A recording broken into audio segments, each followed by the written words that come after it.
बिस्मिल्लाहिर्रहमानिर्रहीम। अस्सलामुअलैकुम। क्या आपको भी पाँव की अलामत जाहिर होने लगी हैं? पैरों की 8 ऐसी अलामतें जिन्हें टाइम जाया किए बगैर आपको जानना बेहद जरूरी है। ये सब कुछ जानिए हमारी आज की इस वीडियो में। क्या आपके पैरों में ये अलामात हैं? आज मैं आपको अपनी इस वीडियो में 8 अलामात बताऊंगी और इनका मतलब भी आपको समझाऊंगी।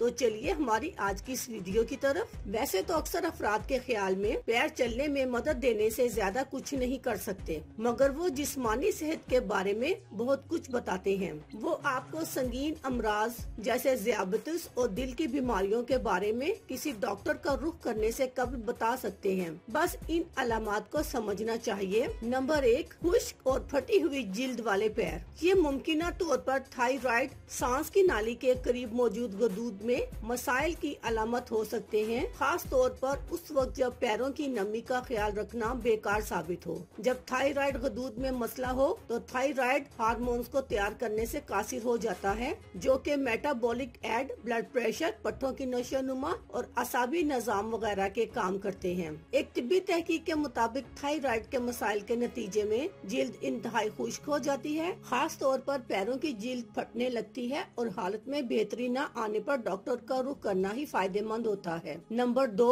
नाखूनों से बाल गायब हो जाना। अगर पैरों के अंगूठों पर मौजूद बाल अचानक गायब हो जाएं, तो ये खून की शरियानों के अमराज की अलामत हो सकती है, क्योंकि इससे खून की नाकस गर्दिश का इशारा मिलता है। ऐसा होने की सूरत में पैरों में बालों की नशोनुमा कम हो जाती है। नंबर 3, ऐसा जख्म जो ठीक न हो रहा हो। ये ज़ियाबतिस की अलामत हो सकती है। तिब्बी तहकीक रिपोर्ट्स के मुताबिक कंट्रोल से बाहर ग्लूकोज लेवल असाब को नुकसान पहुंचाता है और खून की गर्दिश मुतासिर होती है, जिसके बाइस खून पैरों तक पहुंच नहीं पाता। अगर इस दौरान पैरों में किसी तरह की चोट लग जाए तो वो मुनासिब तरीके से भर नहीं पाता। तिब्बी माहिरीन के मुताबिक ज्यादातर अफराद में ज़ियाबतिस की तशखीस ही पैरों के मसाइल से शुरू होती है। नंबर 4, अंगूठे का सूजकर फूल जाना। ये नाकिस गजा के इस्तेमाल की निशानदही करने वाली अलामत है, क्योंकि आप जो खाते हैं इसके असरात अंगूठे के जोड़ों में मुरतब होते हैं। सुरख गोश्त, मछली और अल्कोहल वगैरह में पाए जाने वाला जुस जिस्म में यूरिक एसिड की मिकदार बढ़ा देता है,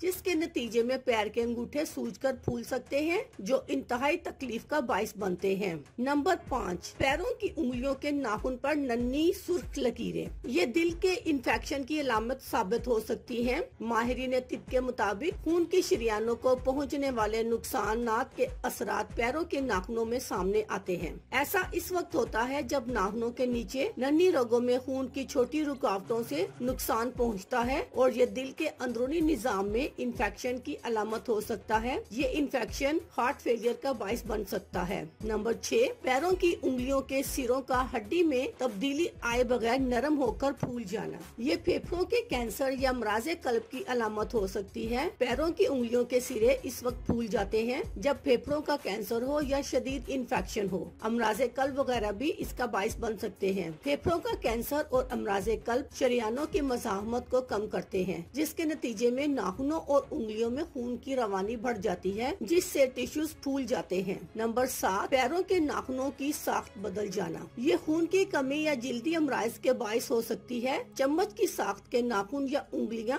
जिस्म में आयरन की कमी का अंदिया देती हैं और कई बार ये जिल्दी अमराज भी अलामत साबित हो सकती हैं, जो जिस्म के कुव्वत मुदाफत के खुलियात पर हमला आवर हो। नंबर 8, नाखूनों की सतह के नीचे सीधी लाइन नजर आना। पैरों के नाखूनों के अंदर एक गहरी और अमूदी लाइन जिल्दी कैंसर की अलामत हो सकती है। ये एक स्याह लाइन भी हो सकती है जो नाखूनों के शुरू से आखिर तक सीध में गई होती है। ऐसा होने की सूरत में डॉक्टर को दिखाकर जानना चाहिए कि ये फंगस तो नहीं। आप मुझे इजाजत दीजिए। अल्लाह हाफिज। शुक्रिया।